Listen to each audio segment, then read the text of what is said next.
Thank you all for being here. Thank you for your patience as we're letting folks in and getting settled. Wonderful. So we'll be beginning our time together, recognizing this as sacred space.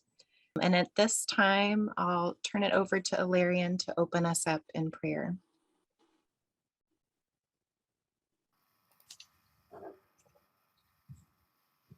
Aho, Tamaligasada, Tinitanisada, Kusawana Nitanisada, Kano Hanitanisada. Grandfather, Great Spirit, God, one of many names, we thank you for this day. We thank you for our lives. We thank you for our loved ones. We thank you for all that you give us inside and out. We thank you for all your teachings that come to us by Mother Earth through the animals and various living things. Like the eagle that teaches us that we too can soar high and see far. Like the owl that teaches us that we too can see in the dark.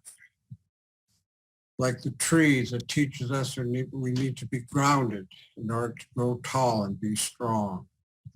Like the salmon that teaches us that we too can come home to you. These and many teachings that are all around us, inside and out.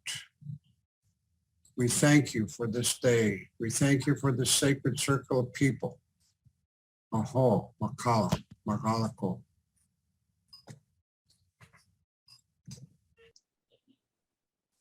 Thank you. Thank you so much. Welcome, everyone, to We Are the Middle of Forever, Indigenous Voices from Turtle Island on the Changing Earth.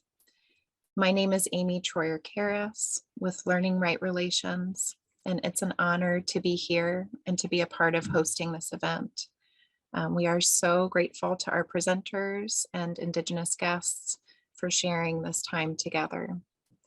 Thank you also to our co-sponsors, FOR USA and New Traditions Fair Trade, as well as our event supporters, Justice Washington, Olympia FOR, OUUC's Faith in Action, and Thurston County Climate Reality Chapter.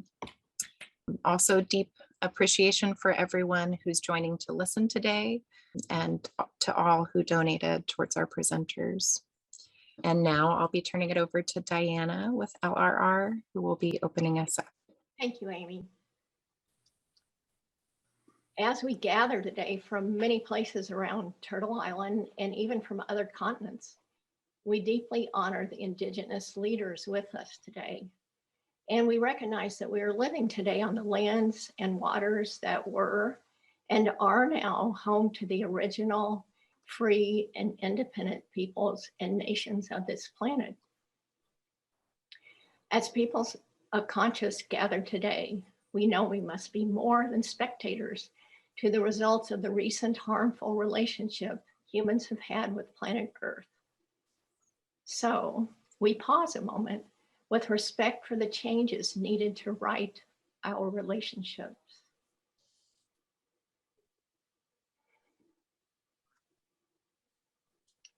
Learning Right Relations is a place where monthly gatherings are held in alignment with our vision and purpose. Our vision that all Indigenous people living in our region experience respect, honor, and support for their way of life. Our purpose to walk a path of learning and living to address the historic marginalization and ongoing inequities experienced by the Indigenous people of Turtle Island, and to share the responsibility to care for this place, their homelands, where we mutually abide. You can learn more about our educational programs and other ways we come together to support activities in Indian country through our newsletter and by visiting the website learningrightrelations.org. Now I want to turn it over to Carolyn Treadway. Carolyn has long been concerned for our Earth. She's a climate reality leader and mentor trained by Al Gore in 2007, and has been involved with Joanna Macy's work that reconnects since 1983. And by the way, Joanna is with us today. Hello, Joanna. She has also been an anti-nuclear activist for decades. Carolyn? Hello, thank you very much. It is my honor to introduce two of our editors, Dahr and Stan.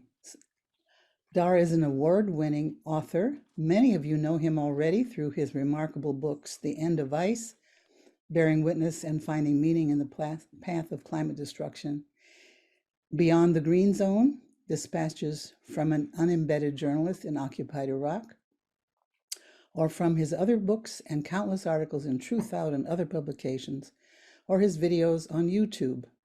Those you can see. But I'd like to tell you a story that you don't know about Dahr. I met Dahr in September 2007 when he and I and 58 others spent 30 days together in an intensive training, Seeds for the Future, led by Joanna Macy on the Oregon coast. On our very first evening together, Joanna asked Dahr to share some of his experiences in occupied Iraq. He did so deeply and profoundly, engaging all of us as his words sank in. I knew from then on that Dahr was an extremely courageous, committed, and wise person of great integrity. Since then, I have been honored to have Dahr as my friend. I'm also honored to introduce Stan Rushworth, teacher of Native American literature and author of several truly amazing books: Sam Wood's American Healing, Going to Water, The Journal of Beginning Rain, and Diaspora's Children. Find out more from his videos on YouTube as well.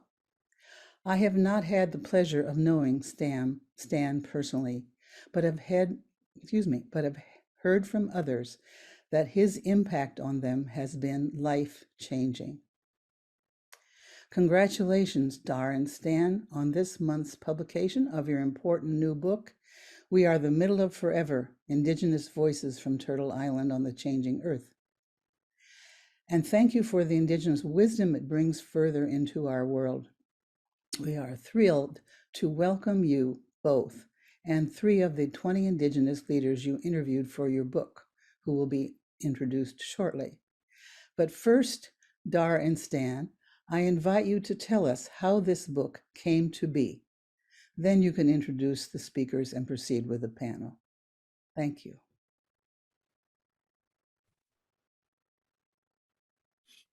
Thank you very, very much, Carolyn. And Stan nominated me to start the short discussion or the short description of how this book came to be.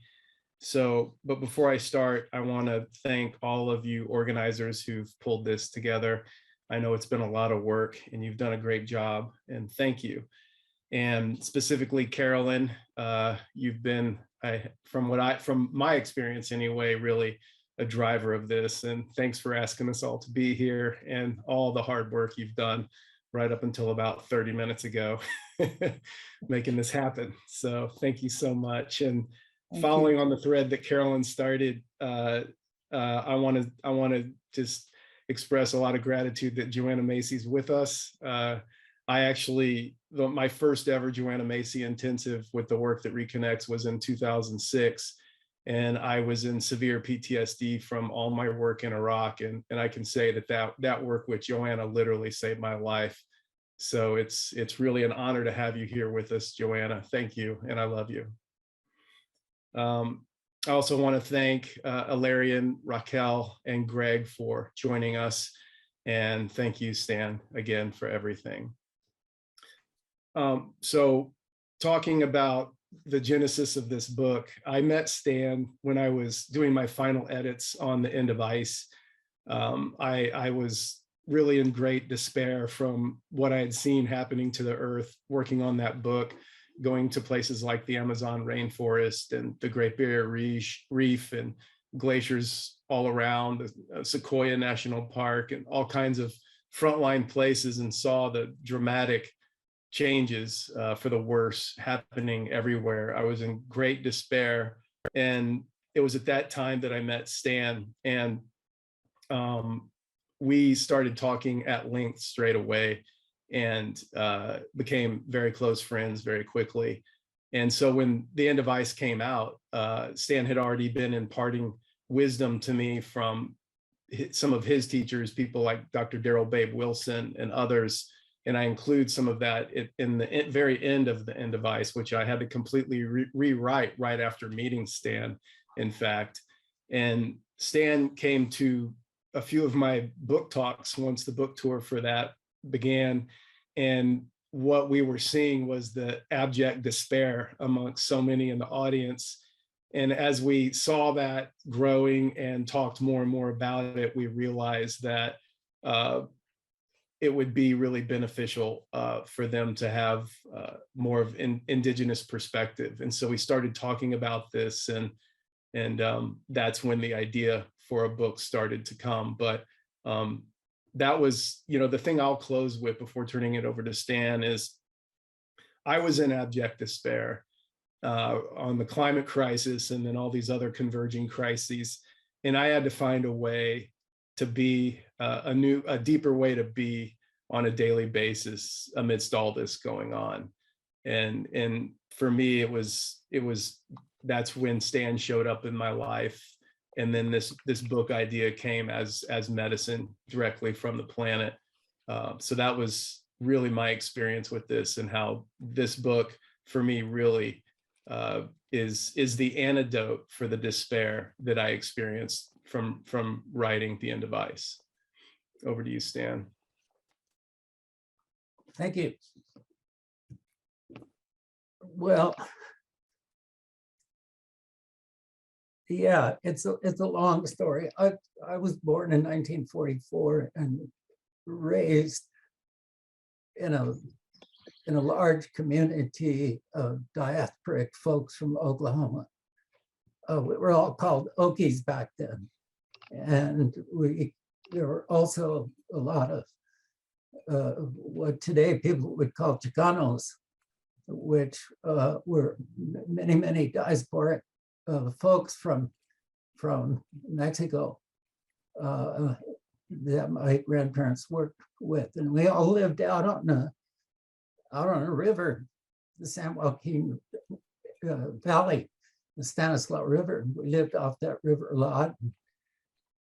So all my life, I've watched everything disappear. I watched a flock of blackbirds when I was a child. It might be 1,000 birds, diminished down to maybe 20 birds that you might see today. The fish in the river, all of it. And throughout all that, all the people I was surrounded by stayed alive, kept their traditions, even when they had to hide them in their barns, they kept their traditions. So I've been tremendously blessed to be around people who have not let the Indigenous vision go, okay?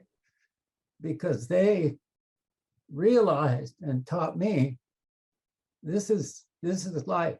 This is what we're supposed to be doing in life. We're supposed to be helping each other.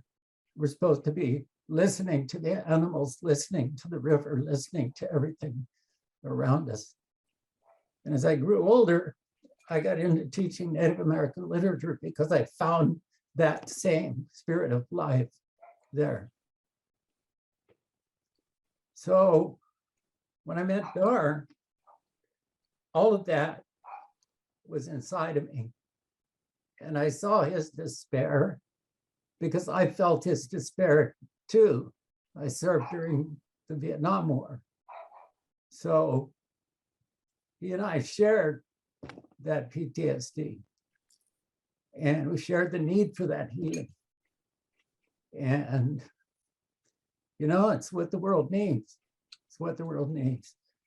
And all the stuff that I was surrounded by all my life gave me tools from many different traditions, many different Native voices. And so we felt through our developing friendship, that we wanted to extend that friendship and extend those tools out to the world in the hopes that, or in the faith really, that this would help people. That's how this book came to be. Thank you. Thank you very much, Stan. Now I will move into the next step, which I'll introduce each of the speakers, and then each will have plenty of time to share before we then follow it up with a question and answer session. First of all, I would like to introduce Ilarion Merculieff, who gave our opening prayer, who was raised in a traditional Unangen way and received his Unangen name Kuuyux at age 4 by the former Kuuyux of his people. The name is given to one person in each lifetime amongst his people. Roughly translated, Kuuyux means a bridge, an arm extending out from the body, a carrier of ancient knowledge into modern times, a messenger. He founded and currently heads the Global Center for Indigenous Leadership and Lifeways, and his present work is with a council of elders he co-founded called the Wisdom Weavers of the World, to take the messages of elders from throughout the world to global attention. Ilarion, please. Ang wan kalamechamna kalam kasuda tingunangan way unangan asafta Kuuyux. I said, hello, my other self, Ang wan, which is the way our people greet each other every day. And I said, the morning tastes good. That's another way we greet each other every day. And I said, I am Unangen, which in Western terms, they call it Aleut, but we don't use that word. It's given to us by our former oppressors. I wanted to thank you, Dahr, for inviting me to this session, and thank all of you who are watching this, and hopefully that what I may say may be useful to your lives. I am Unangen, as I said, and my traditional name was given to me at 4 years old by the last Kuuyux that was left alive. And now I'm carrying the legacy of that name. I have been for over 50 years, I think. My people were very unusual in many ways, spiritually. We have stories about us coming out of Egypt, going to Outer Mongolia, to Siberia, to Kamchatka, and across by traditional craft. Not by the Bering Land Bridge, as most geologists say, or anthropologists. We're expert boats people. And we settled in the Aleutian chain over 10,000 years ago, and we're still there.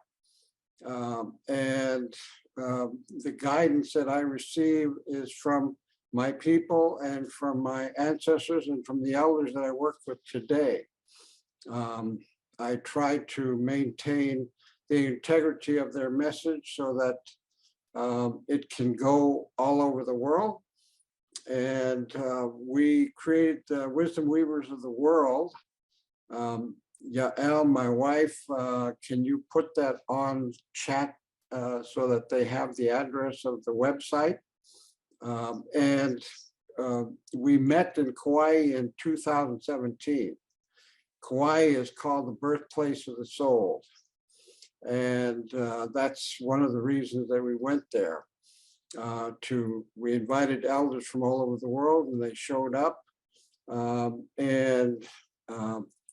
The birthplace of souls is not well known by the general public, but even the Dalai Lama has been going there quietly to perform ceremony, because it's the portal through which all the souls on Earth, Mother Earth, come through in order to be born. We had two questions only that we were attempting to answer. One, what is the state of the world as they see it now? And two, what must we be doing now? And then, so we would begin each day with ceremony, and we were welcomed very graciously and open-heartedly by the Hawaiian people. And what's that? Okay. And anyway, we performed ceremonies each day, and then during the day we talked. And what they share is put in a film that was launched by Reuters in 2020 that was translated into 15 different languages, and it went all over the world. And we had some 80,000 people that saw the film. This film contains the messages of these elders that I'm talking about. And what they say is that we must change our consciousness now. And the reason for now is that it's not a question about whether or not Mother Earth is going to survive. Yes, we have climate change, we have desertification, we have the cutting down of trees and all these kinds of things that are happening that are threatening her. But, you know, during the pandemic, the first phase of the pandemic, Mother Earth showed what she can do. Everything stopped for humans, and we didn't go around like we used to. And what Mother Earth did in a short period of time was you could see the Himalayas for the first time in 30 years. And the ozone layer above the Arctic healed. And animals were showing up all over the world where people used to be. She is showing us her power about how quickly she can heal if we humans change our consciousness now. The elders are saying that we don't have much time as human beings living on Mother Earth, that we must pay attention to what we are doing. And of course, what we're doing is, they said that the elders are saying that there's good people of good heart that are focused on reacting to what humans have created. We have the social injustices, the political corruption, the refugees, the violent abuse of women, all of these things, the wars, they're good people of good heart are trying to stop it. And the elders say we are energy beings, and that we have mental, physical, and spiritual energy. And if we pour it into that which we're reacting to, we increase that which we're reacting to. We don't solve it. And they said that instead, we must be looking at that which we want to see on Mother Earth without reaction to anything. And this is so true that even Einstein said, you can't solve the problems with the same consciousness that created the problems. And obviously, we're using the same consciousness to try to solve the world's problems. And you know, it's counterproductive, I would say. That what, you know, we think about, for example, the state-of-the-art thinking and state-of-the-art technologies, they're nothing but the old regurgitated as the new. So for example, hybrid fuels, supposedly a good idea, right? It lessens the amount of carbon in the atmosphere. Well, when the US decided to go to hybrid fuel, many of the farmers in the world converted from food crops to fuel crops. And that increased the cost of living for food all over the world. And it creates more starvation. This is supposedly a good idea. You can pick anything in modern society that's being created now as a state-of-the-art technology or thinking, and it's nothing but the old regurgitated as the new. And we just need to, you know, my people, they were the only people in Alaska that didn't wear footwear even in the wintertime. And this is Alaska. And we settled in a place that was hard to eke out a living. And yet we developed a highly evolved, sophisticated culture that, you know, someone calculated that we had the most densely populated linear mile of shoreline in all of North America for our time. And we didn't have food storage technologies. We had air drying, but that was it. We didn't have any other kind of technology. And the people didn't worry about what they're going to do to get food tomorrow. They were just present in the moment and in the heart. And through this way, they were able to develop a highly sophisticated culture. It's quite remarkable, but it's a lesson from the past, from our ancestors to the present moment. In Alaska, the name Inupiat, Yupik, Dene, Unangen, they all mean the real people. And the real people, it's a message from our elders from the past, from our, they're really sending a message to the present day. And that is that we must be centered and be in the heart, not in the mind, and let the heart guide us, because the heart, from our perspective, is the only place that is in touch with the divine. Now, when we have guilt, shame, remorse, anger, rage, jealousy, all these kinds of things that are from the past, and we're living it today, or projection of fear into the future, which is a projection of something that hasn't even happened yet. Every place except the proverbial now. And the elders are saying that the only place that we're going to receive the information that we need about what we must do is going to be in each person's heart. And they're saying that every person in the world right now is here for a purpose.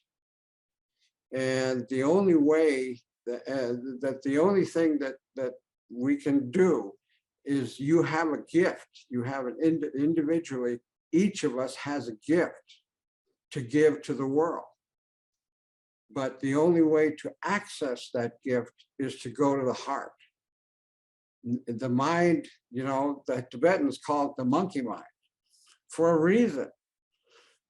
It's always talking about the past or projection into the future.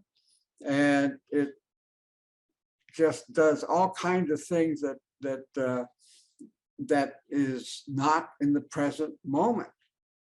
When you go present in the moment, there's no fear, there's no guilt, shame, remorse, anger, rage.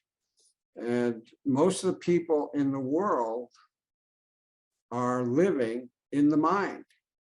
The heart, according to the elders, tells the mind what to do. The mind job is to implement that what your heart is telling you. That's the way traditionally most traditions in the world worked.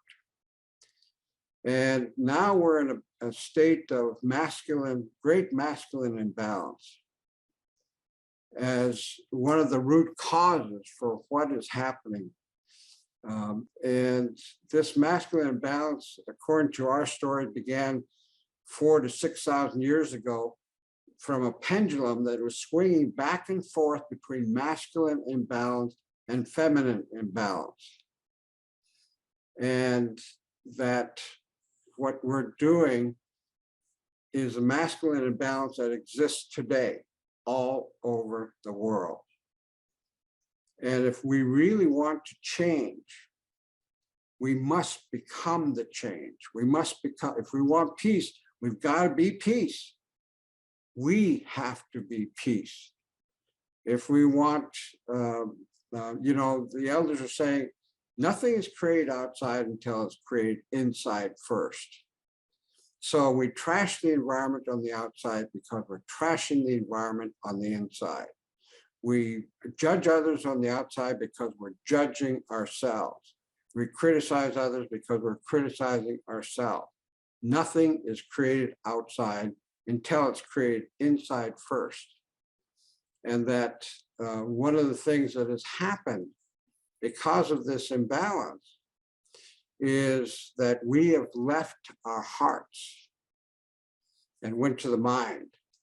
And when you leave your heart, you leave yourself. And when you leave yourself, it's easy to separate from others and easy to label them other kinds of things. And it's easy to abuse Mother Earth. Now, when you think about it, we have suffered as humanity a whole host of traumas. And, you know, in the US, we've got the Civil War, the Mexican-American War, the Korean War, the World War I, World War II, Vietnam War, Gulf War, all of these wars that create trauma. And the people who return from these wars take to addictive behaviors, for example. Some of them should separate themselves and go to the mountains because it's too painful to be around people. And they take to all kinds of addictive behaviors. So they drink 20 cups of coffee a day, maybe alcohol, maybe drugs. It doesn't matter what it is. That definition for me of an addiction is nothing but a strategy to escape the present moment. Then you got Europe with the Inquisition, where over 20 million women were killed in horrible ways. And millions more were injured by this. You had the Crusades, you know, internecine warfare between all these countries throughout history. And we keep praying for the end of war. We've been praying for thousands of years for the end of war, but yet the wars still happen. Why? Well, the indigenous people of the world know that to communicate with what many call God, to communicate with anything in the world, you have to be in the heart. And when we pray to give thanks and gratitude to the Great Spirit, because we have been given everything that we need. And we don't see that anymore. And we pray like to a Santa Claus God, God, please help me. Please help my friend who's suffering or who's dying. Please stop war.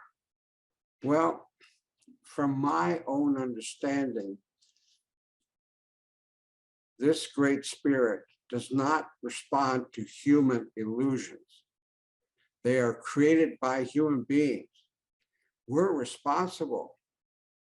He's not going to take away that responsibility, or she is not going to take it. I mean, the Great Spirit has male, female, and everything else in him or her.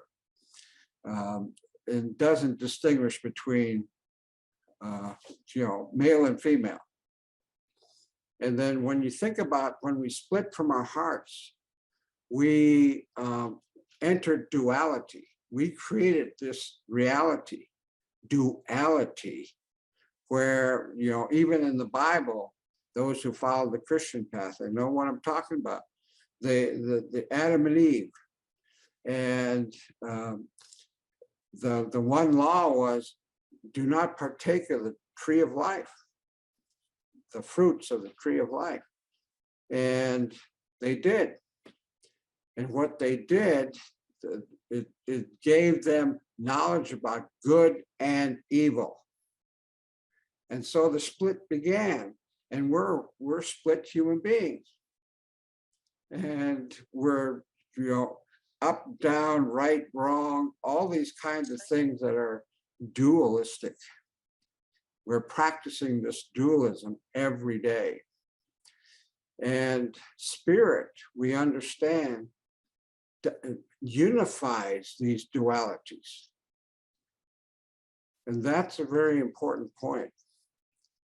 And, you know, people, you know, I've been going to 2 webinar gatherings a week for the last 3 years. I'm invited by other people. And I talk with millions of people. And I can tell you that people are changing. People are changing. They're wondering, well, nothing we practice anymore or used to do something works. What do we do now? That's what they're asking themselves. What do they do now? And this is a point of opportunity for all of us. When we think about all the things that we've done in the past and that we're doing today, and it's not really working, that there is another source of information. We get our original instruction from the womb at the center of the universe that goes to our hearts. And women during this time have a special purpose. It used to be, before time began, that all women in every culture was considered sacred. And the reason for that is we have a story of the womb at the center of the universe, a point of creation and creativity. And the identical field of energy is in every woman's womb. And that when women get together in sisterhood, heal themselves, they can project this field of energy inside of themselves to the outside to create a container for something new to be birthed. Until that happens, nothing new on Mother Earth is going to be birthed. And we have to look at the language that we use. You know, we talk about this is a piece of wood, you know, and you know, that is an inanimate thing. It doesn't live, but a tree lives. And when we handle the tree, we're not handling a piece that masculine imbalance has defined as wood, for example. I mean, we do this in everything that we're doing today throughout the world. We've got to be able to instruct the mind from the heart on what it is that we must do during this time. Now, the Hopi and Maori say that you must jump off the riverbank, move towards the center, find those who have done the same and celebrate. What that means is letting go of the bank. The side of the bank means letting go of all human attachments. Move to the center means moving to your proverbial heart center and the center of the river of life, because it knows where it's going. We don't. And then find those who've done the same means find those who've had the courage, like you did, to jump. That, according to the elders, is going to be the new definition of your tribe. And so I leave it to you. We are here for a purpose. Your gift for the world is in your heart. And if you follow your heart, it will guide you impeccably. It never guides you wrong. The mind, on the other hand, the monkey mind, always guides us wrong. Thank you very much.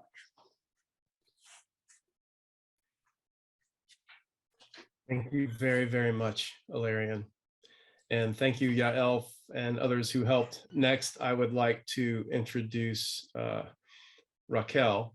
Raquel Ramirez is Ojibwe and Winnebago. She grew up in Santa Cruz, but spent the majority of her adolescence in the Bay Area. She's a junior transfer at UC Berkeley, where she majors in sociology and minors in public policy.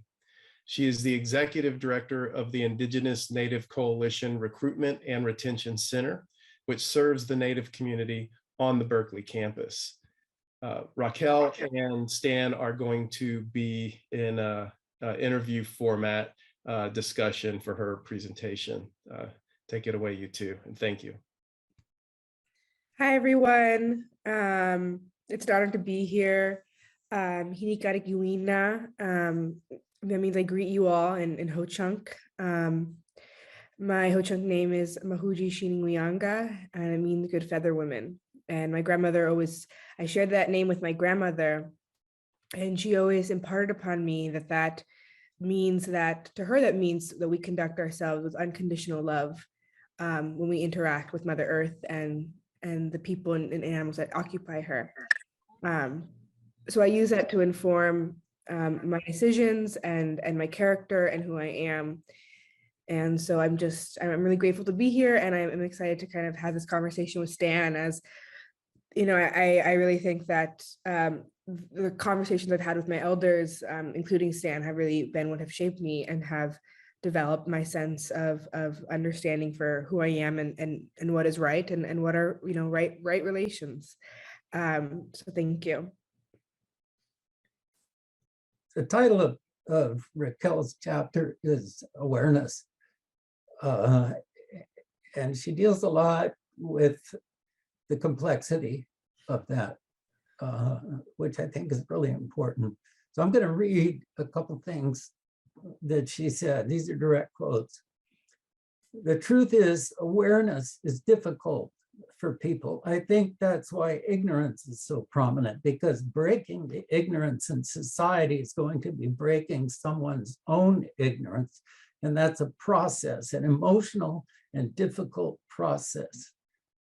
She says people talk a lot about education. So she defines as adamantly challenging an oversimplification of what's needed. Quote, if they're truly educating themselves, they will experience emotional and mental deconstruction. She goes on further to talk about PTSD and kind of likens this process to dealing with PTSD. So here's direct quote again. Really important. What's going on in the environment and in so much of the world is a reflection of personal wounds that have not been healed for all marginalized communities, as well as for non-marginalized communities. We're all carrying the wounds of our ancestors, and this can be seen in our actions and in our thoughts. Personal healing in this arena is our chance to be able to make some lasting change on this world. There's so much pain and there's so much suffering, and people choosing to remain ignorant to their own pains, choosing to remain in ignorance of everything as a result. We all need to go to therapy as a collective nation. She laughs, then adds emphatically, something needs to change, with no smile at all. Thank you, Stan. Yeah, I think this is something that Ilarion touched on, this sense that, you know, being here, being members of this country, being members of, like, you know, the globe, we have been all like inextricably shaped by acts of genocide, acts of colonialism, acts of environmental deconstruction, wars. And I think that it's a very harmful that people don't often like recognize or kind of confront the impacts and effects that these historical traumas have on our collective society. And the collective society's awareness is shaped by these historical traumas. And so when we talk about like education and awareness, we can't avoid talking about, I think we have avoided talking about the context to which all of those things come up. And so we have so many people, we have government officials, we have so many people who are shaped by these traumas with no awareness of it. And I'm not just talking about, like, I think I mentioned it in the chapter of that it's often discussed how the trauma of being a product of, as a Native person, being a product of genocide. You know, you exist despite the consistent efforts to destroy your people and your land and your home. But I also think that harm of genocide also harms the perpetrators of it, because it is so directly, the harm is so powerful and inextricable that it shapes how people view themselves. And so I think it has created this disconnection where, in order to kind of survive and just continue forward, people have had to, this Western kind of ideology is grounded in disconnection from others. It's grounded in individualism, in personal liberty, and whatever that means. And very rarely it is not, and very rarely do people confront, well, no, we are all deeply connected through our histories, through our relations, and just by existing as human beings. And so when I talk about awareness, I'm really, throughout this chapter, I'm really pulling on these conversations that I've had with my family, my elders, that have really shaped my understanding of that. Because of this lack of confrontation, there is this complete vacuum of awareness where people don't see how their personal inner traumas and demons affect our community. And I think that it has expounded in the way that we treat the environment. And so I make the joke, oh, we should all go to therapy. But I do think, like, it doesn't have to be therapy, but it does need to be a confrontation with what is uncomfortable.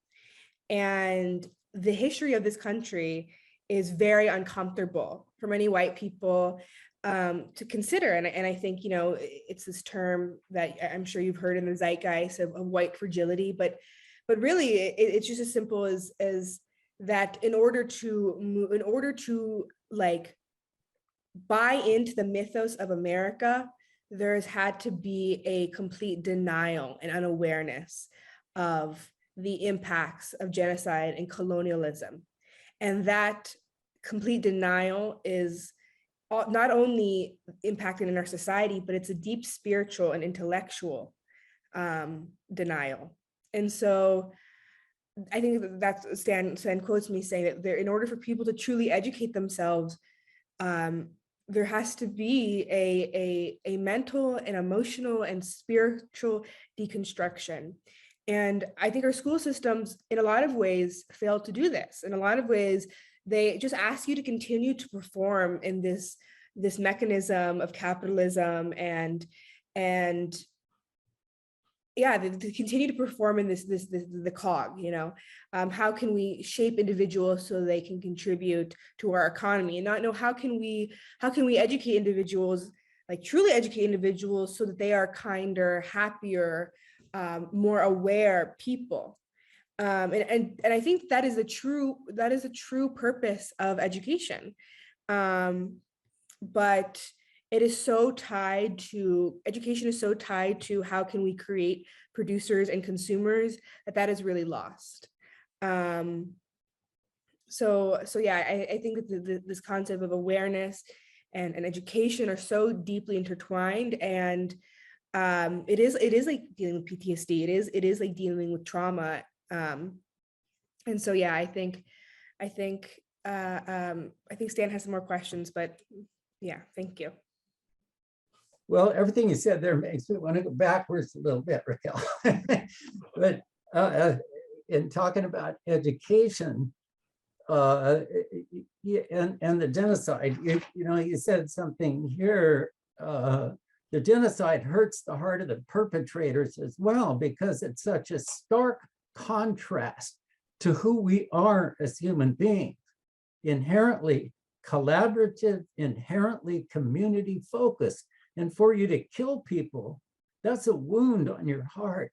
And so they have that generational wound as well. They carry the generational wound of genocide as well. And by not reflecting on that and by not growing from that, they're stagnant. And a little earlier than that, you had said that people want something, this, you say, without allowing Indigenous people the ability to grow and heal. It's something I get frustrated about, is that, okay, you want us, now you want our voices, but you don't want us to heal from everything that's happened. It's a very selective process to say, I want the Indigenous wisdom, but I don't really want to hear about your pain and having to adjust to what we have created and continue to create for you. Yeah. Did you go into Yeah. that? So I'll work backwards, starting with the concept of asking for Indigenous wisdom, but not leaving space for Indigenous people, and then to the impact of genocide as a deep contradiction to what it means to be human, especially through an Indigenous perspective.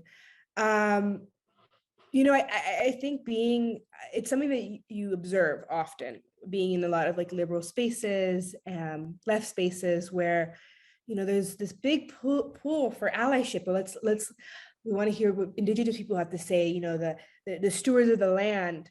But in some ways, I think that it's important that non-Indigenous people be cognizant that they're not just asking for Indigenous voices and not actually confronting the way that they have contributed to the erasure of Indigenous people.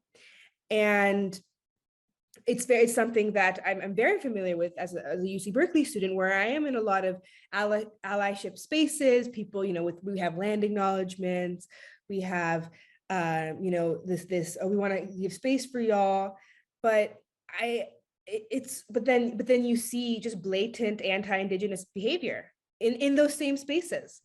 And it's oftentimes, people will want to listen until they don't like what you're saying. And I think a huge part of it can be really part of the way that Native people were racialized was through creating a mythos around us, where we were not seen as people, but there was this story, and it helped contribute to the creation of America. The story about Indigenous people, the mythic, we know all the stereotypes. And so when I think that there can be this culture of a little bit buying into that, and then being like, oh, we want to hear Indigenous voices, but what is going on in the community? I know so many Indigenous communities, rancherias, reservations, unrecognized tribes, where the people have been so eviscerated and harmed by colonization and genocide, that they need assistance and healing, and they need resources, and they need support, and they need space. And so I do think that it's important to balance that we do not contribute to that cycle of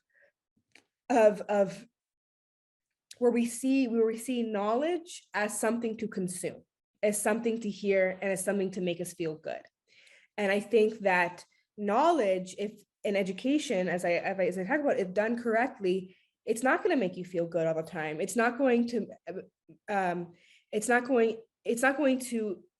be a thing that you consume. It's going to make you uncomfortable. It's going to make you reflect, and it's going to make you see how have I, as a non-Indigenous person, contributed to genocide just in my everyday life, or contributed to colonization, contributed to the erasure of Native people. even in the process of wanting to hear their voices. And so I'm really grateful that we're in this space together, but I do think that's something that's important that we be cognizant about, because it's something that as a Berkeley Native student, as I was executive director in a very multicultural space, I would see just very blatant anti-Indigenous behavior, even when it came to asking for Indigenous voices.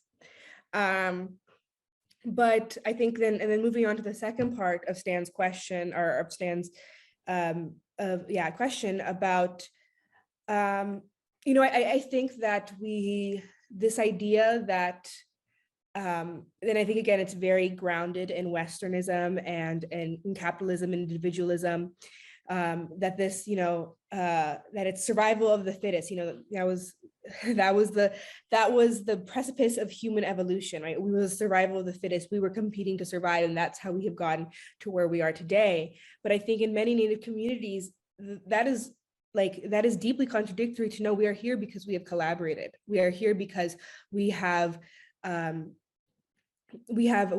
been stewards of this land. We have done our purpose as human beings to be here for Mother Earth and to be here for other people.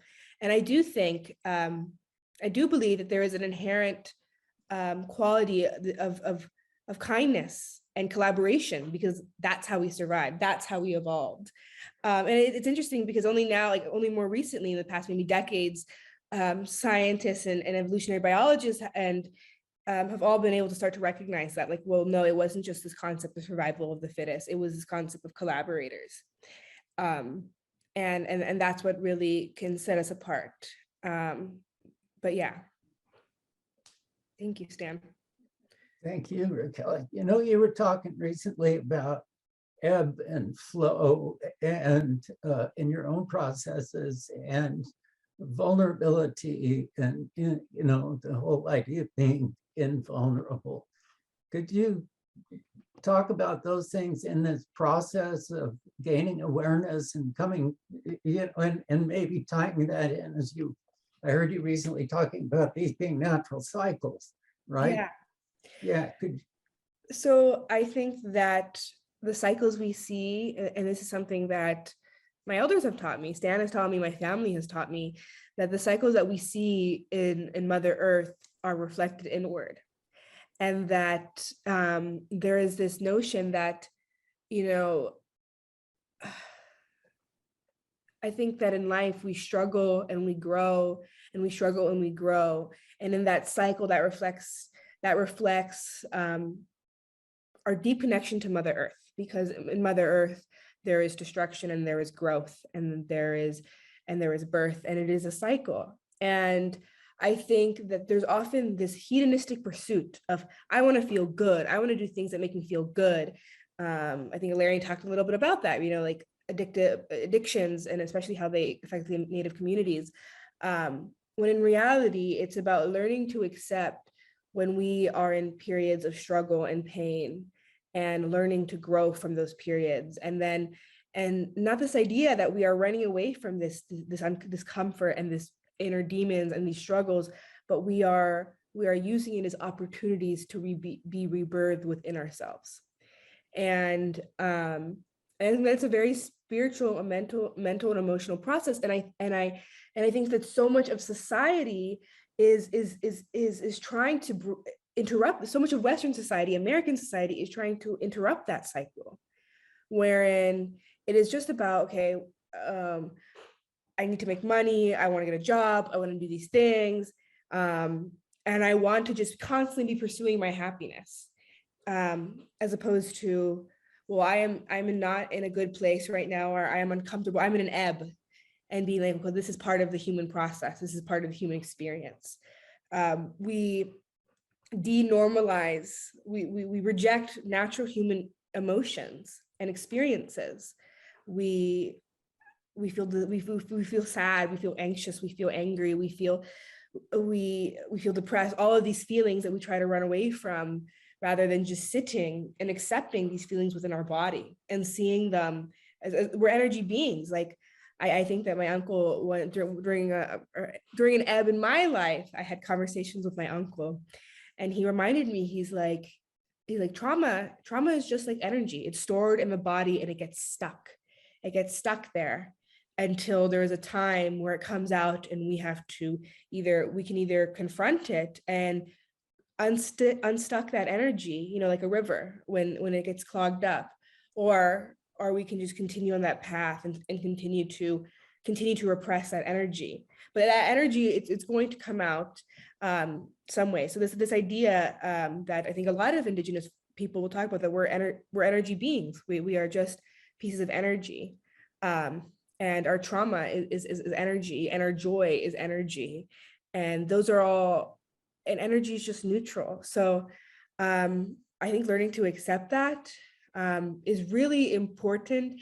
And all of the things that I've talked about of education and awareness and dealing with our traumas and listening to Indigenous voices is accepting the inner cycle we have within ourselves, and working with Mother Nature. And I think when we can accept that cycle within ourselves, we can better understand and work with Mother Earth and Mother Nature, as she functions in that very same way of growth and destruction and rebirth and ebbing and flowing.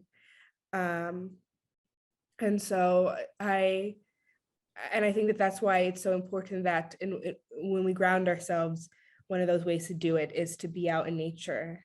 And I think once I had a conversation, again, during a period of ebb in my life, I was talking to Stan, and he reminded me of one of those important things that you can do is take your shoes off and feel Mother Earth under your feet.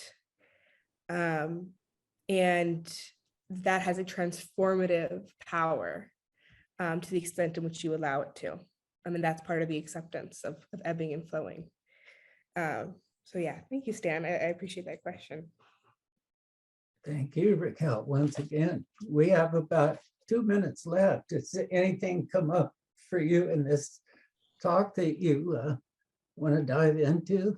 Yeah, I want to again thank everyone for being here, and it's this space is really important. I think there was something that I talk about in the book about the importance of how we treat the next generation, which is our children. And I think that the way that we child rear, the way that we take care of children, the way that we educate children is really going to be, like, in a very concrete way, going to affect how the generations after us, respond to climate change. And I think that so often you hear it and I think it's a product of trauma of not being kind and compassionate and caring to children, being harsh on them, projecting what parents and grandparents projecting their own personal hurt onto the children. I think this is something that's very important, that children are very sacred, and I think that children are often very disrespected, and it's often emphasized. And I think this is a very, very product of Westernism. It's emphasized that parents and grandparents need to be respected, and they do, but children but children need to be respected. And if we can treat children with more kindness, with more understanding, with listening to them, then we are helping Mother Earth in a way that is very, very clear and concrete, because they will be the ones who will go out and change the world, and for the better. So I think that's my last testament. So be nice to your grandchildren. Thanks. Thank you, Raquel. Yeah. Thank you so much, Dan. I always enjoy our conversations. Me too. Thank you both, and especially thank you, Raquel, for that invaluable contribution. That was fantastic. Next, we have Gregg Castro, Trotral, Salinan, Rumsien, Ramatouche Ohlone has been involved in preservation of his cultural heritage for over 3 decades. For both his late mother's Rumsien Ohlone heritage and on his late father's side, the since ended Salinan National Tribal Council, serving 2 terms as tribal chair. Gregg is a member of the Society for California Archaeology, the SCA, and is chairperson of SCA's Native American Programs Committee. He's also the cultural director of the Association of Ramatouche Ohlone. Within that role, he is on the advisory board of the San Francisco American Indian Cultural District. Take it away, Gregg. Thanks. Shamasakish, Mishistu, Hersatuhi. Greetings to you in the languages of my ancestors. Happy and honored to be here, and somewhat intimidated to have to follow those 2 rock stars before me. It's sort of like a garage band trying to headline over the Beatles. That's the way I feel about it. And I just want to say, maybe we could cut everything short by just saying, yeah, what those 2 said, and then we can go to questions. But I guess you guys want me to say a few things. So a few things come to mind. And I want to respond to what Raquel said right away, is that lack of disrespect to our young people. And I want to say, first of all, I'm glad there's young people I can respect that, like Raquel, that they're coming up. And maybe a lot, I don't know about Ilarion, but I can consider that perhaps someday I can actually retire and let them take over if they haven't already taken over. And in a lot of ways they have, which is good, because I think our ancestors sacrificed so much during the dark times in order to survive. And it's been every generation following them has done something along the same way in the hope that the following generation would be the next step up. And I think the youngest generations, we're talking about teenagers up into 20s and 30s, they're amazing compared to where I was at that age. I feel dumb compared to them sometimes. Young people really in our indigenous communities are much more aware of us, of their history, of ancient history, of recent colonial history, and of their own community's history and where they fit within it. And I think that gives me some hope, even though our stories don't always end well, which I hope to come back to in a moment. But I think I wanted to start out by something that I've been kind of thinking about and talking about more lately. We have this huge barrier right now as Native people. When we do events like this, when we reach out to people, and that great barrier, that great burden, that great hole that we have to cross is English. It's trying to convey ancient knowledge from 10, 15,000 years ago. Our stories tell us from the beginning of time, and then crumple it all up and then unfold it into something we call English now is one of our biggest challenges. And it's a systemic issue to me, because the way English is, it's a very young, very crude language, a very convoluted language. It is an amalgamation of lots of other languages, which messes things up. And it is a very much of a facade, I see, because there really isn't that much depth to it. Here's an example. For my Salinan people, we have this word that linguists, that when they do their word list, right, they say, what's the word for family? And attached to the English word of family are some already built-in concepts in the English modern social construct. And it usually is referring to mom, pop, kids, maybe a grandparent or two happens to be hanging out. And for my Salinan people, the closest word to that would be ta te tamaro. But in our language, in our understanding of that language, it is much deeper and broader than just mom, pop, and the kids. It is the community we're part of. It is because we're related to many of those people in our communities. For thousands of years, we lived in intact social constructs that we use the word community or village in English, and that had lots of family ties within them. Those family ties extended outside that community too, to other nearby villages, even other outside communities and peoples in other places nearby or not so nearby. But it's all about relationships. And the idea of English is really socially constructed to mean about individuals. It's individualism versus multiplicity. That's one of the fundamental differences between our cultures and our understandings of being the individual versus being a part of something much bigger than ourselves. Inexorably, whether we admit it or not, whether we acknowledge it or not, we are part of a lot of everything around us, everything. We're relational to everything, and we're related to everything around us.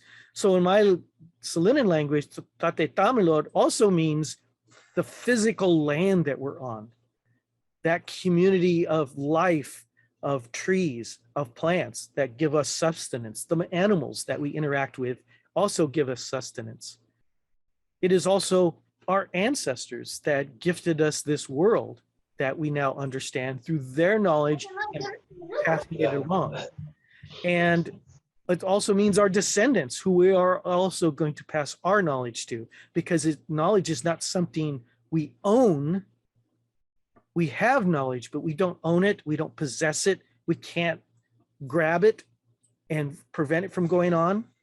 It will somehow transmit itself because it has a life of its own, and we are just gifted by it. So the best thing we can do to honor it, this gift, not that we are owed it, but that we have been given this gift of how to interact with our worlds. We pass it on to the next generation, just like it was given to us by the previous generation. So this idea of time is also very alien construct to between the modern social world, and especially using the words of English compared to indigenous languages, whichever language you choose.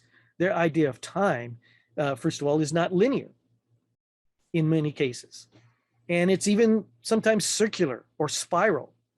It comes back on itself. Our understanding of time is very different. For instance, most people from the outside see us how we consider our ancestors, right?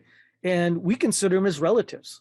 The very first reburial I did, which is something we are honored to have to do at times here in California.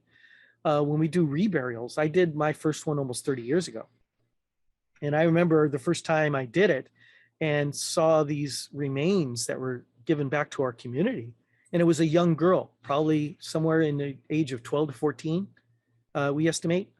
And we didn't consider these bones. We didn't consider this some ancient ancestor. We considered it a young relative, our niece, our little sister. And we wept for that sister, that she was uncovered from her resting place, even though her spirit is on the other side. But they are still a tie to that physical manifestation of the spirit that we call the body. And we are now returning the body to its resting place, near to where it was uncovered. And a very profound experience for me that I have experienced many times since, and I heard from elders and culture bearers, is very common for Native people, because we consider ancestors across time in a very different way. It's not a construct, it's not a concept. These are our relatives, and we consider them such. So that idea of immediacy versus longevity is another alien concept. And then having to kind of translate, and as you know, there's a very famous saying, and something gets lost in the translation, it often does with these concepts.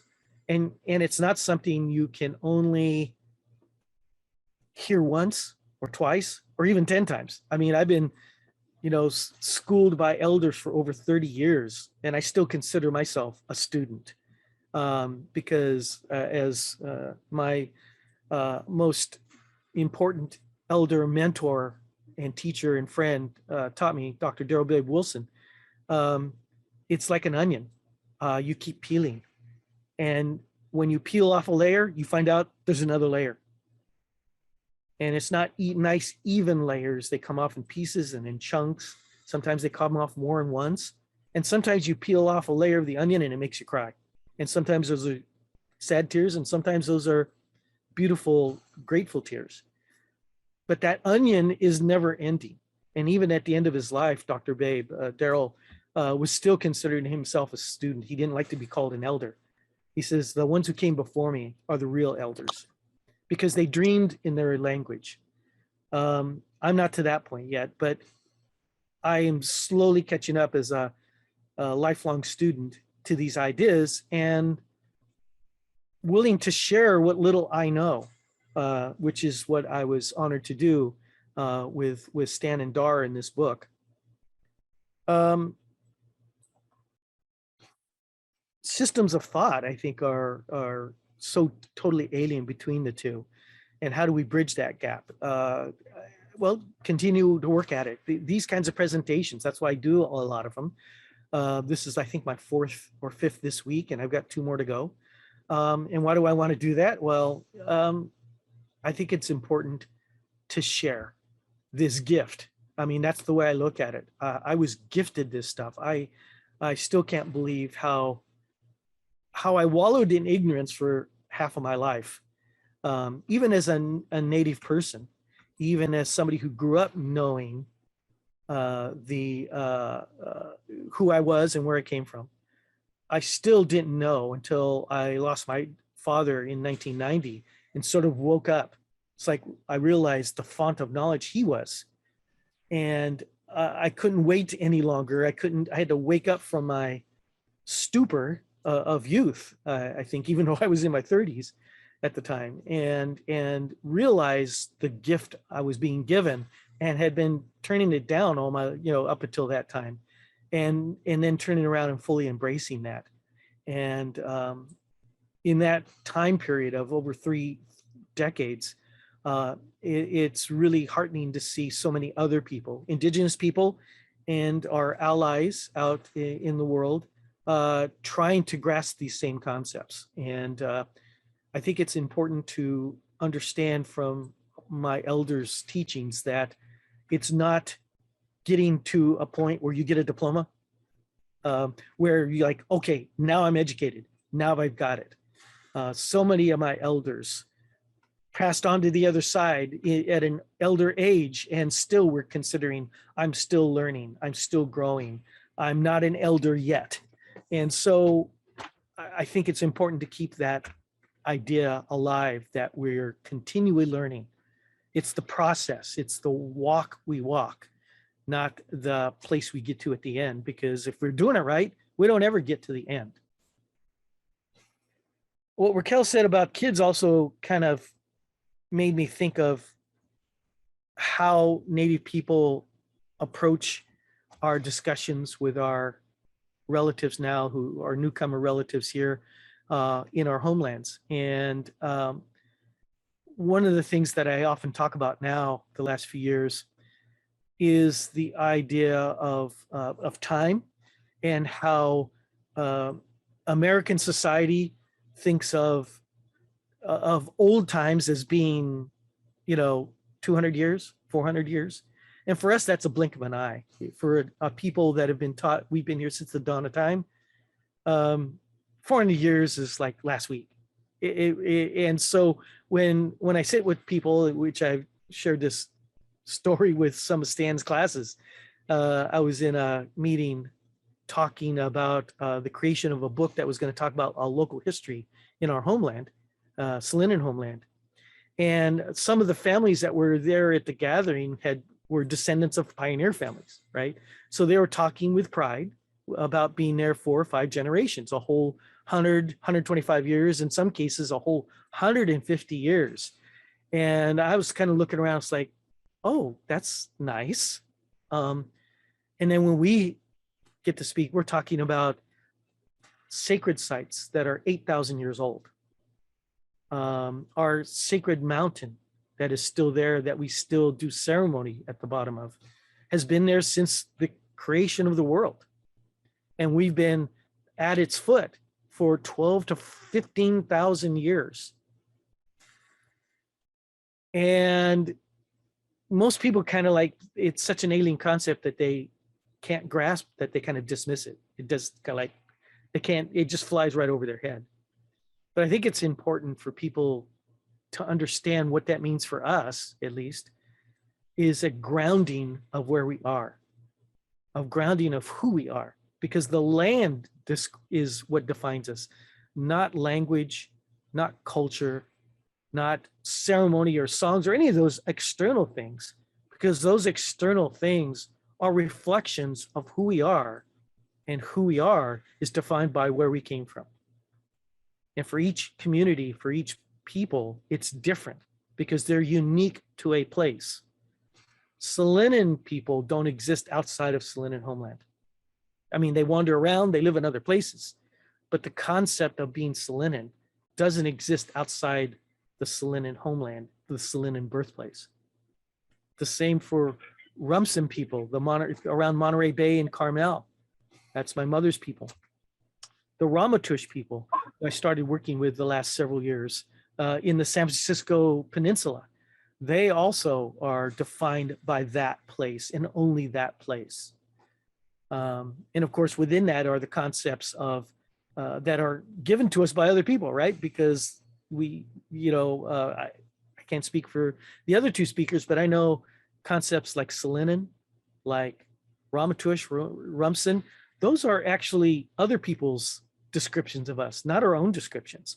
But we use those as convenience because when I say thrall, almost nobody outside our community understands what that means.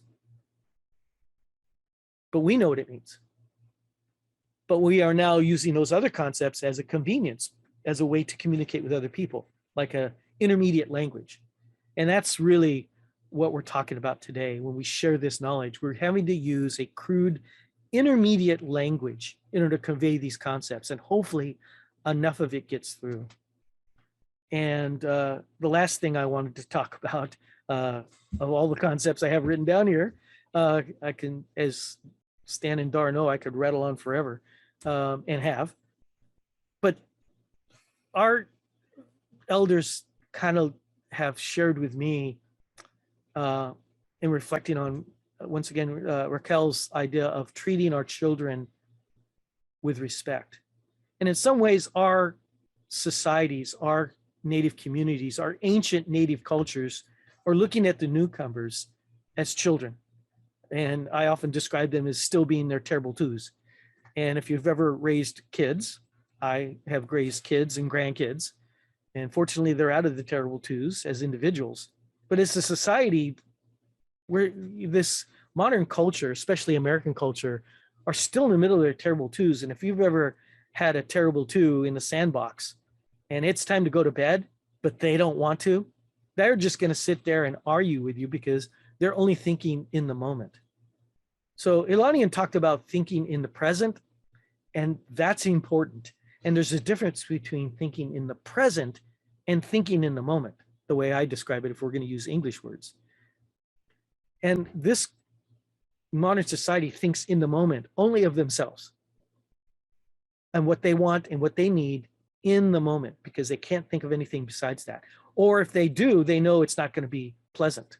They have to go in and wash up, take a bath before they go to bed. They have to do chores. Whatever they have to do, they don't want to do it because they're having fun right now in the sandbox. And the fact that they're throwing sand in other people's face and breaking toys and doing all this mischief, that doesn't matter to them because they're only able to think of their own comfort. And so how does a terrible two grow up? Well, sometimes, the parent, and in this case, the Mother Earth, has to pick them up, take them under their armpits, pick them up, let them scream and kick and shout, and carry them into the house. And And I think that's what Mother Earth is doing to us. That's what the world is doing to us with things like climate change, with the pandemic, right? This is Mother Earth expressing its little bit of impatience with us. And as Ilarion and others, elders say, you know, we have this concept again in English and in modern society that is still Eurocentered, human-centered. And it's not. The world actually will do quite well without us and has in the past and will in the future if it needs to. It's us that's in danger, not the world. The world will reform itself. It will heal itself. It is already starting to heal itself in spite of us, not because of us. And we have to remember that we are loved by the world, but so are all the other creatures. And if Mother Earth has to make a decision, we have to be cognizant of what that decision might be and act accordingly if we want to continue and be a part of this world community into the future. Thank you, Stan and Dahr, for having me say a few words that actually got printed. And I'm looking forward to the invitation to the Pulitzer Prize party.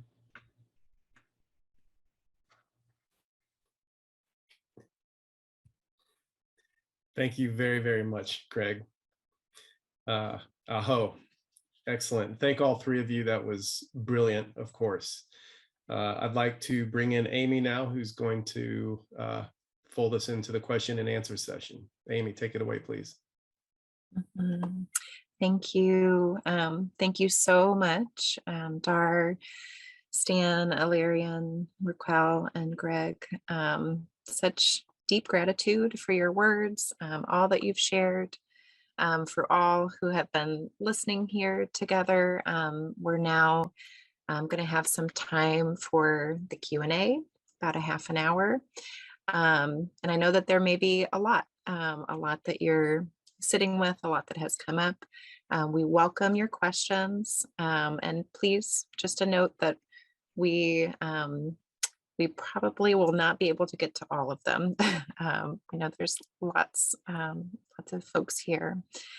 So again, the chat box, and questions, and we invite you to submit your question that way. Thank you. At this point, I'll turn it back over to you, Dahr. Thank you, Amy. I will put this out to Ilarion, Raquel, Gregg, whoever feels compelled to answer it, one or however many of you feel like it. First question that came in, how did we get here to this time of possible extinction? When one of you feels like sharing, please just start your video and unmute. Yeah, well, that's a question that, many people may be wondering about, but how we got here was we left our hearts. Very simple. The heart is filled with love and compassion and understanding and patience and all these kinds of things. It doesn't think like the mind does. And so we left it. And so when we did that, we left ourselves. And, they're absolutely right that Mother Earth, she's going to take care of herself. And we're not going to save her. But what we need to do is understand where we belong, where our niche. And that niche from the heart is to live in harmony with all that is. And so before time began, we talked in the language of one. That is, that we could talk with the earth, with Mother Earth, with the animals, with the clouds, with the sky, everything. And since we left it so violently, we don't know what it is to be that way. But I have been with cultures that still have that. And anybody can do it. And anybody can do what I did or anybody else did that you think is understands things. Anybody can. That is your gift. If you listen to your heart, you will answer. You will have the answers to all the questions that you have.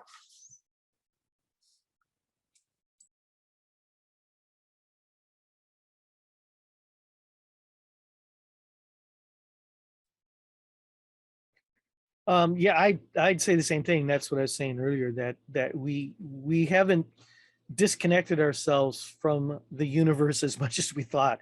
We just aren't looking. But our connection is there whether we like it or not. And so we're related whether we like it or not. And we're affected by that relationship whether we like it or not. So I think the first part is just being open to that, acknowledging that connection, and then doing the right thing by it, that we are being interconnected, and understanding that this is a gift, not a privilege, not something we're entitled to, not something we're supposed to have, right? That's all nonsense to our elders.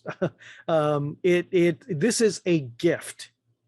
Everything we have, everything we are is a gift, and we should treat it as such. And usually that one of the most important things is with gratitude. When you get a gift, be grateful for this gift you have and treat it as such. And understand that this gift is meant to be passed along. It is not yours to own, but yours to enjoy and to be enriched by for the time that you have it, and then you pass it along, just like it was passed to you.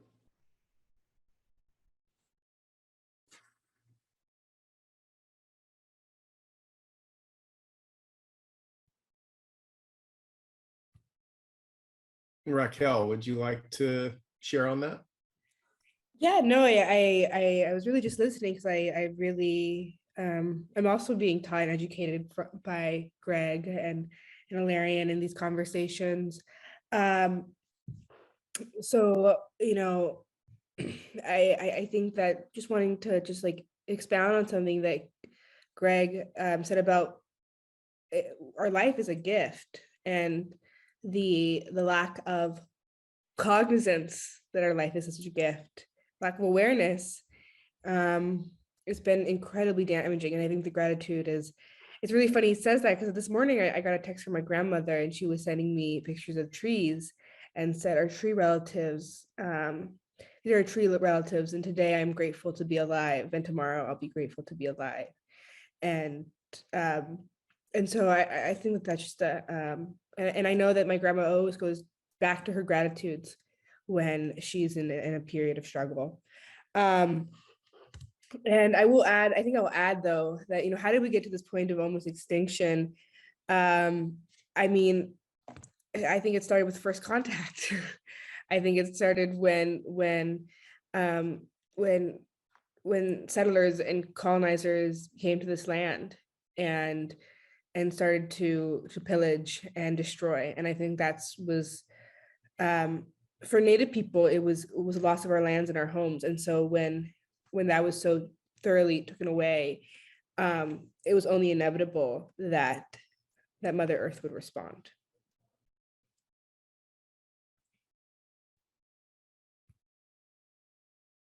Thanks all of you for that. Another question, and this is similar to one that Stan and I asked each of you during our interview for the book, is essentially, so what now? How, as Gregg, as you put it, and as Dr. Daryl Babe Wilson has put it, how do we comport ourselves during this time? Or what should we do, or what should we focus on? That would be another question that I'd really like all three of you to answer if you feel like it. Yeah, well, the elders that I work with say that the most unselfish thing that we can do during this time is to heal ourselves. And when we do that, we'll have the answers about what we need to do. And, you're all on your own sacred path. My job is to lay out what I know but whether or not you pick it up is your business, not mine. So just remember, you've been given this information, and whether or not it's useful to you or not, it's none of my business. Yeah, absolutely true. I was going to say something very similar, and I think that in a lot of the talks that I do, especially if I say something that kind of like pokes people in a certain way, which sometimes happens, because some people you have I've been in Stan's class and other classes where there's anywhere from 10 to 40 people in there, and you never know who you're going to impact. Sometimes nobody, or at least not that you are realizing. But some people are really shaken up by something you've said, or lots of things that you've said, and they will say, well, what am I supposed to do? Well, I think the first thing is what Ilarion says, is you heal yourself, and one way you do that is you turn inward. Now, I just got through saying how selfish we usually are, but turning inward is not a selfish act. Or you might want to say, look in the mirror. Those are all the same concept. And that falls within Indigenous protocols and knowledge of when you're interacting in a community and something is amiss or something goes well, but when you reflect on what you do, on something that's happened, the first thing you do, usually, at least I was taught, is you look at yourself, because that's the only thing you really control, is yourself and your actions and what you did. And you reflect on that. Okay, how does what happened pertain to me? How did what I do be a part of this outcome that I'm seeing? And you go start there. You don't end there. So it's not a matter of beating yourself up. You may not have done anything wrong, but it's always important to reflect on what you do as you do it, so that you know for the next time to do or not do the same thing. And that's a continuous process that I think our elders really emphasize, of responsibility starting with yourself. And so that's what I tell people. They think of, should I go to more marches? Should I contribute more money? And I'm not going to tell you no to any of those things or any of the other things you might do. But the first thing I want you to do is sit down under a tree. I often tell people, sit down under a tree, take off your shoes and socks, stick your feet in the ground, stick your fingers in the ground, and sit there and listen. That's the first step to me. That's what I was taught. And the earth itself will start to teach you. And it's a matter of whether you're open into listening or not. And at first, sometimes you might hear anything. And I've been in situations where there's lots of noise, but people don't hear anything. So it's a matter of filtering out the actual noise from what the earth and the community and life is telling you.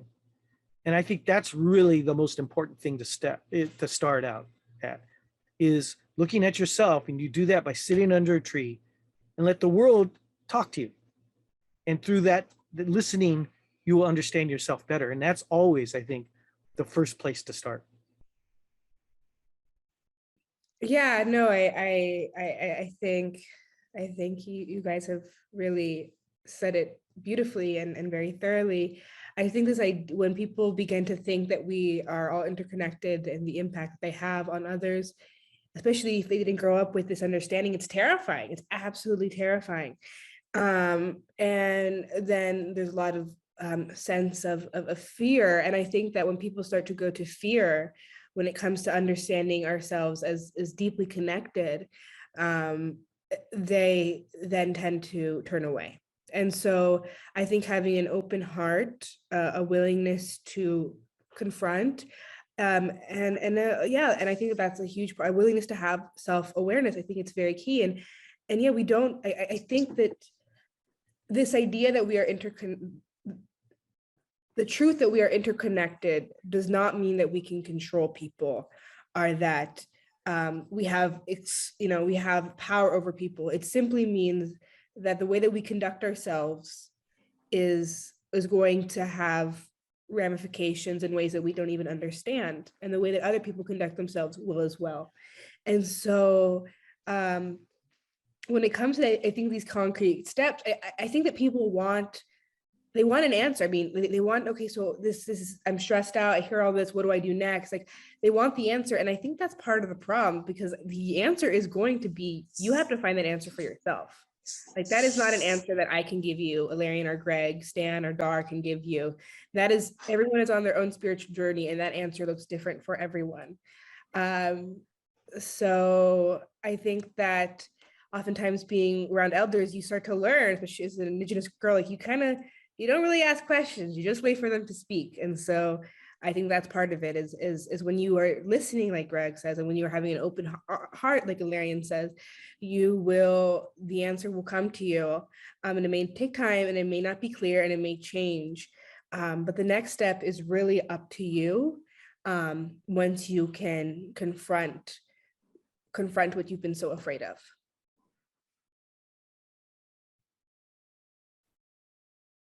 Thank all three of you for that.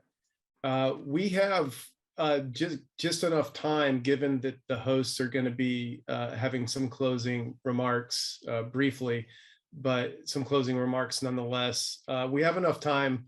I'd like to go through each three of you in the order that you presented, just to have some closing statements or thoughts. Have a few minutes, 3-4 minutes apiece to do that, if you would, please. Start with Ilarion. Thank you, Dahr, and thank all of your people who are watching this for being patient with us and staying here for 2 hours. You know, when I asked, this in the last 10 minutes, maybe be of interest. when I asked my elders, what is this thing called culture anyway? And they tell me that the teacher, the professor of our cultures, is the 2-year-old child.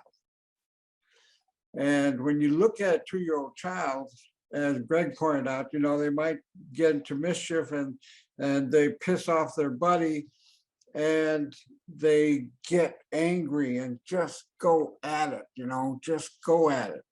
And 2 minutes later, they're playing together again. You know, many of you have done gibberish as a child, you know, well, gibberish is actually a way to stop the mind. If you practice doing gibberish for an hour every day for a month, you will get some idea of what being present in the moment is. Because most people are not present in the moment. So they don't know what it feels like. They don't recognize it.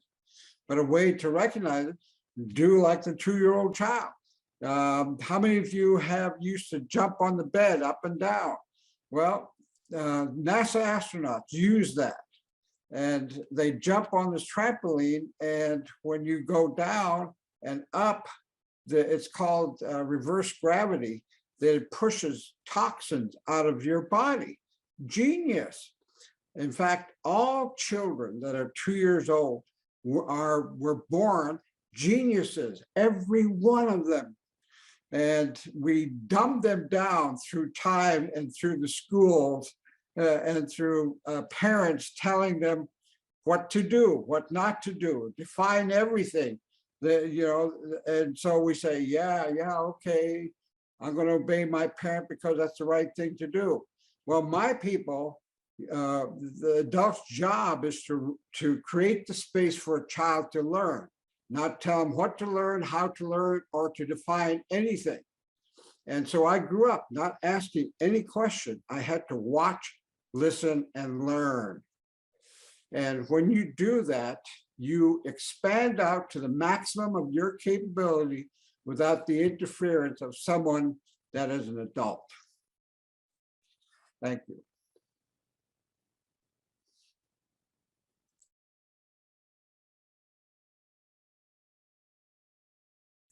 Thank you, Ilarion. So I think my final words are just going to be a statement of gratitude. I'm really grateful to be here, and I'm grateful for this opportunity, and I'm grateful for this opportunity to listen and to learn, and to be in a space like this where people are also wanting to listen and learn. I think that in this process of being in space together and listening to one another, we can become more compassionate and kind to ourselves and to others, and I think that's really all I want to impart upon that. I'm just grateful. I'm grateful to be here. Thank you.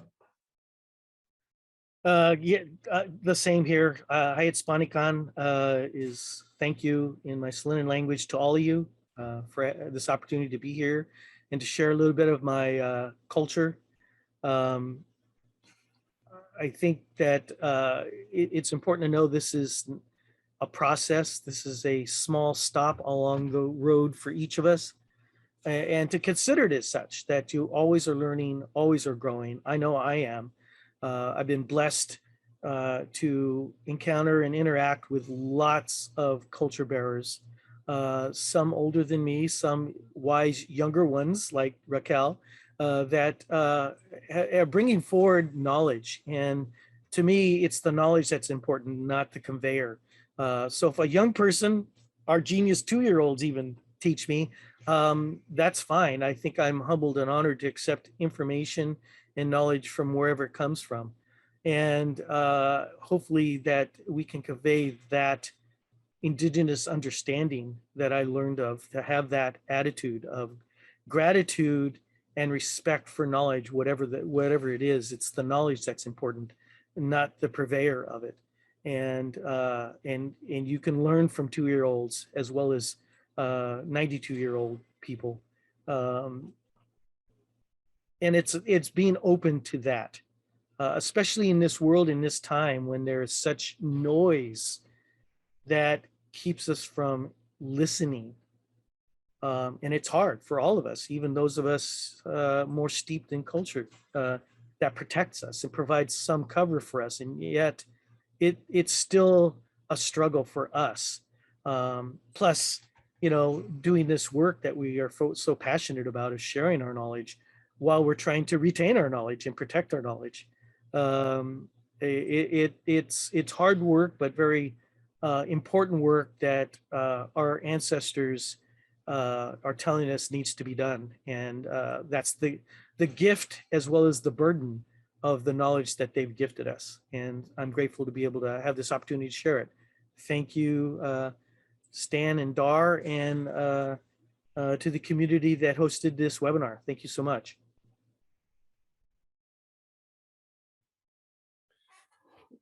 Thanks all three of you again so much, Ilarion, Raquel, Gregg. It was absolutely fantastic. It's an honor to have you with us, and thanks everyone very much for attending. If you want to read more about what each of these three folks shared with Stan and I, there's a lot more in the book that they had to say as well, along with quite a few other folks. So I will turn it back over to the organizers here to close us out. Thank you. So now we are going to be bringing our program to a close, and we know that this will continue to echo in our hearts. We highly recommend reading the book, We Are the Middle of Forever, Indigenous Voices from Turtle Island on the Changing Earth. To learn more, please visit the publisher's website, thenewpress.com. For purchase, they suggest bookshop.org. If you are local to Olympia, Washington, Browser's Bookstore will be carrying this book. So you'll be receiving a follow-up email with a link to today's recording in the next few days. We'll also be including a link for feedback and for interest for those who'd like to continue this conversation in a book discussion group. If you'd like to hear more about future Learning Right Relations events, you can sign up for our email newsletter at our website, learningrighrelations.org. And now I'll turn it over to Carolyn, who will close us out. All right. Well, we've been through a powerful time together. And I just want you to take a minute and absorb it a little bit. And I will say a closing thing. For many months, a team of 4 of us from Learning Right Relations has been creating and preparing for this program. Now our part is done. This program is over. But the energy and opportunity of this program is not over. The next part, going forth, is your part. Going forth begins now for each of you as you take into the world what you have heard and thought and felt during this program. How has it impacted you? Think about this. Please think about this. How will you share and act on behalf of what you have just learned? An African proverb teaches us that if you want to go fast, go alone. But if you want to go far, go together. There have been about 120 people on this call from all across Turtle Island, Australia, Taiwan, and elsewhere. We haven't met each other, but together we have listened deeply to the profound sharing of our speakers. This kind of sharing and listening creates sacred space and connects us all at some deep level. Let us remember and feel strengthened by our mutual connection as we go forth into caring for our precious, precious world in these liminal times of transition. Thank you all so much for coming. And thank you very, very much to all of our honored speakers. We also appreciate our tech team in the background making this program happen. They will now turn on your video and audio, or you can, so that we can see each other at last. Let us take a few moments, several minutes at least, to see each other, greet each other, express our gratitude, and say goodbye. Everyone can turn on their videos. Thank you so Thank much. you. It was wonderful. Grazie mille. Thank you. My heart thanks you. Love to all. Love to all. Beautiful and heartfelt. Thanks, Love everyone. everyone. Thank you very much. Very much. Bye. Sound. Hi, Molly. Thank Hi, Michael Shaw. Hi, Barb. Hey, Elsie. Hi. I was in tears Yeah. at one point. Yeah, I was too. Thank you. Thank you. Michael Such a Shaw, gift. good to see you. Mary Lee Thank you, White, Carolyn. hello. Your Thank work you is all. appreciated. Thank you. everyone. So much. Thank you, Dahr. Thank you. Thanks so much. Thank Carolyn, you. Well done. well Thank- done. Thank Wow. Great. Thank you. Thank you, Stan, for still being on. Yes. You, I love Shaw. It's called Living in a Time of Dying. Should check it out. Thank you, Stan, for your writing. Absolutely wonderful. Yeah. Thank you, Doug. Thank you for reading it. Makes I my can't- world a bigger It's- place or smaller it's- place, right? Yes. That's good news. Thank you. Bye-bye. Bye-bye for now. Thanks again.